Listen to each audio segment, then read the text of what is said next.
Ele, de repente, me perguntou como é que está o preço do mel. Eu disse, eu tinha que inventar um preço, eu disse 100, mas ele entendeu 10 reais. Eu disse, porque o melado já está 5.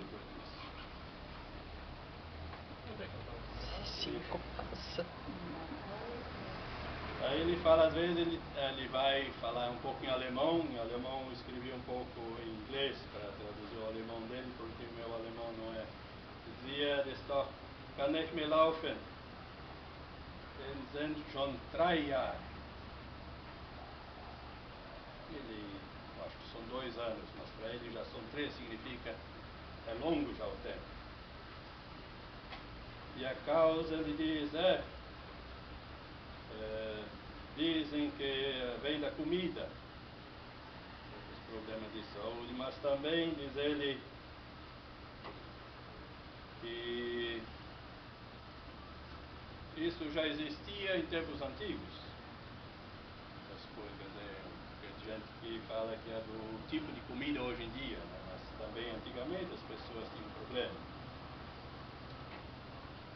Aí ele perguntou, onde é que estão os outros? Eu disse, eles estão em casa. Daí começou a falar de Rio Fortuna, misturando com leite.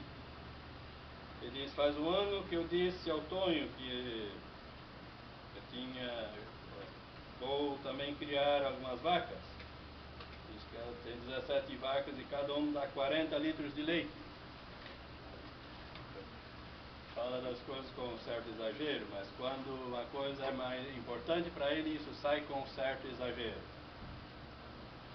Mas diz ele, mas precisa de muito trato de silo. Mas também deu uma enchente e atrasou muito milho.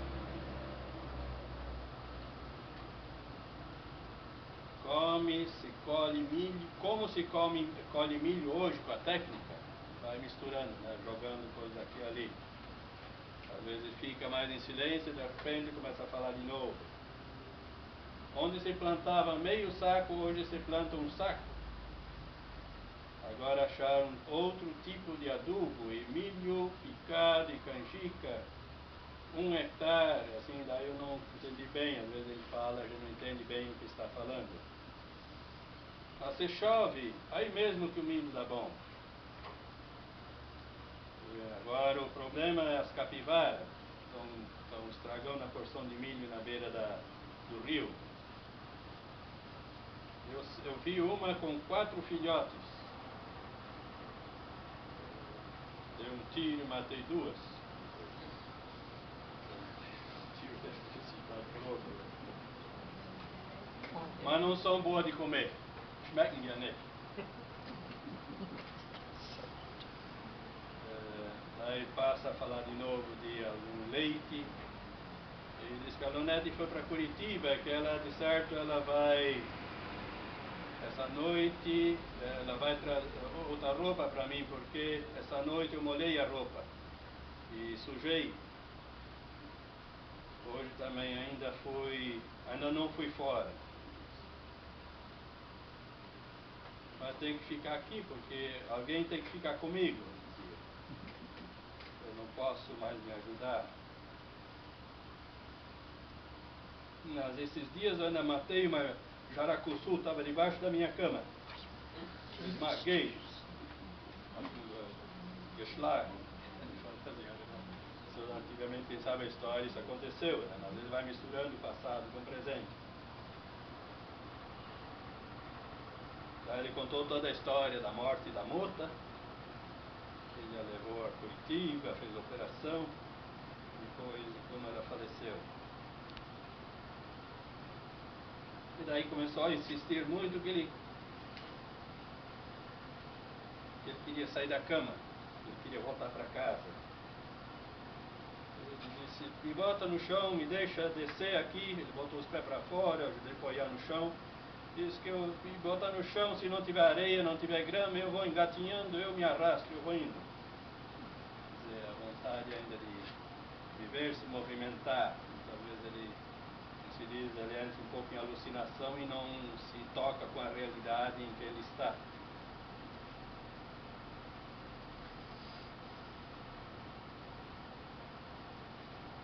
foi 2 dias e mais no hospital, mas também o hospital está aqui perto da nossa casa, ele disse.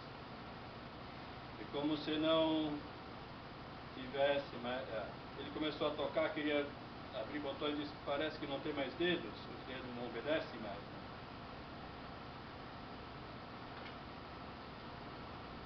Ele diz, pessoas de idade não tem mais capacidade, não tem mais habilidade de reter a urina. Ele fica preocupado que as pessoas têm que cuidar dele.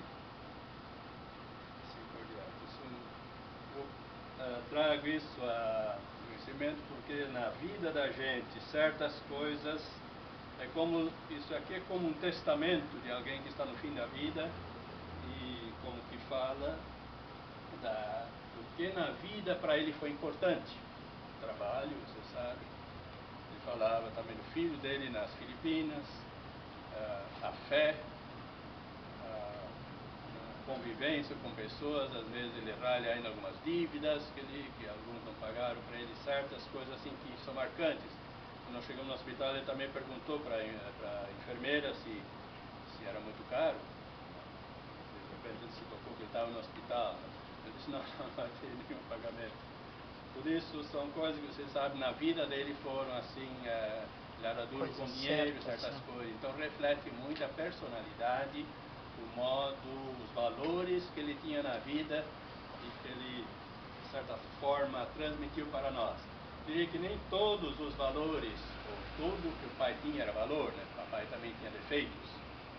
O papai foi bastante opinioso, às vezes teimoso, até esse dia para convencê-lo de ficar no hospital era difícil. Se entende, da fraqueza, etc., essas coisas difíceis, mas isso é uma atitude também que ele teve muito na vida. A mãe dizia, vende was will, das moças sendo. Isso não se tira da cabeça dele fácil. Então, a não ser que vem depois do médico, argumenta com ele, daí ele se submete. Mas eu acho que quando a gente reflete sobre os pais ou a família, se deve tomar em consideração tudo, valores positivos, bons, também valores que machucaram ou foram difíceis de aceitar na vida. Quem lidou com ele sabe que ele foi uma pessoa muito honesta, muito trabalhadora, uma pessoa assim que deu a vida pela família, sempre pelo sustento, olhou muito pelo sustento dos filhos, a religião, etc. Mas quando se tratava de opinião, ele tinha a opinião dele, não é?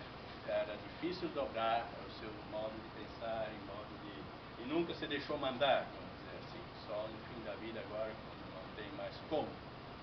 Antes ele sempre quis mandar nas suas coisas, que tem o seu valor, não é completamente errado, mas quando o que é demais é demais. Essas coisas a gente deve equilibrar, senão o que vai acontecer, vocês na família que vocês tenham um seminário com o padre, com o povo, vou fazer a mesma coisa. Por isso que eu reflito sobre essas coisas. Olhem de tudo que o pai tem de bom, mas olhem também o que não era bom. Isso a gente deve se corrigir. Às vezes os parceiros da vida da gente reclamam sobre certas coisas e a gente não se toca. Se a gente reflete, o pai sabe que a gente herda muito mais do que a gente pensa, os pais da família. Desde doenças, né? Dizem que é bom estudar pais, avós, bisavós, todos os ascendentes, porque todos eles transmitem virtudes e vícios. O diabetes se transmite, né? Coisa física, problema de coração que se transmite, mas também se transmite na família os vícios da vida. Cachaceiro pode ter filho cachaceiro, a tendência é cachaceiro, e assim por diante. Pessoas honestas vão necessariamente transmitir esta característica para seus filhos e seus descendentes. E às vezes reflete até nos netos e bisnetos. São coisas hoje em dia que se estuda que é muito quase como que natural. E as pessoas, por quê? Porque a tendência é que quando a pessoa falece, então tudo vira virtude, né? Começa a falar do pai como se nada tivesse sido de errado. E isso eu acho que é um erro. Olhemos com honestidade, com seriedade, todos nós temos defeitos, os herdamos ou não herdamos, e a gente não considera, não faça do defeito uma virtude e não faça uma virtude um defeito. Imite as pessoas no que elas têm de bom e descarte o que elas não deram de bom exemplo. Isso serve para ele, isso serve também para cada um de nós na vida.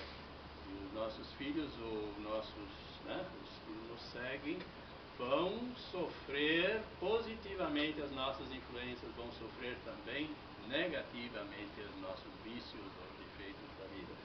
E por isso eu dizia, vocês veem ele falar certas coisas, vocês quase, às vezes a gente quase tem um pouco de vergonha, porque ele ainda insiste sobre isso, né? Um pouco de dinheiro, não sei o quê. Então vejam, isso pode estar na gente também. Vergonha não é que chega, essas coisas a gente tem que tomar a sério, assumir e dizer, não quero ser assim, vou ser diferente. Ou nesse particular eu gostaria de imitá-lo, eu gostaria de ver essa característica positiva, e certamente dentro de mim tem uma tendência positiva que herdei dele. Então isso a gente preserva e cultiva na vida, que será uma força. E muitas vezes os defeitos, pelo fato de tomar consciência, se tornam exatamente o contrário, as forças na vida da gente. Hoje, 100 anos não é fácil, cada um gostaria de herdar, né? Eu não sei, eu ainda teria 39, né? 61. Cada um faz o cálculo aí quantos anos ainda poderia ter se fosse atingir os 100. Também, a linha, vamos dizer, que da parte da mãe, todos morreram abaixo dos 80, pais diversos, quer dizer, existe aí uma energia física que também se herda, se pode herdar, mas junto com isso outras coisas. Hoje nós rezamos, acho que é um dia, embora que ele esteja no hospital, é um dia de alegria, que ele atingiu aos 100 anos. Agradecemos a vida dele, agradecemos também as pessoas que cuidaram dele, que não é só mérito dele, a convivência acho que ajuda muito a pessoa a criar energia na vida e alongar os dias. Então, se tenha uma boa companhia e pessoas que tomam cuidado, na medida das necessidades que ele não pode mais suprir por ele. Então fica a oração aí por todos, e todos que aqui, sobretudo os que moram mais perto, né, que sempre estão dando seu apoio, seus irmãos, cunhados, sobrinhos, e às vezes foram parte dessa energia positiva da vida dele. Acho que ele sempre se alegrou com o nascimento de um filho, né, se alegrou com o nascimento dos netos, com os casamentos que houve, com a presença das pessoas na vida dele.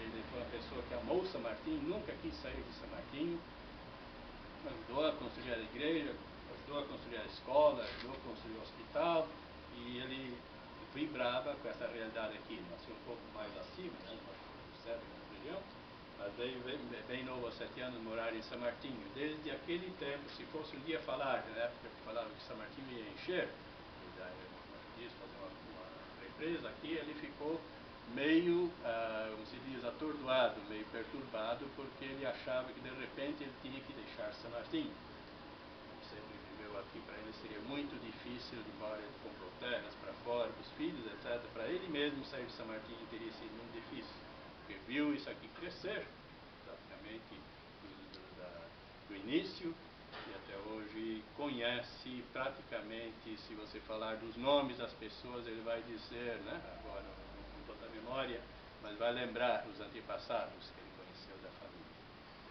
Vamos ficar de pé, fazemos a nossa oração. Rezemos pela igreja, por todas as pessoas que necessitam de orientação e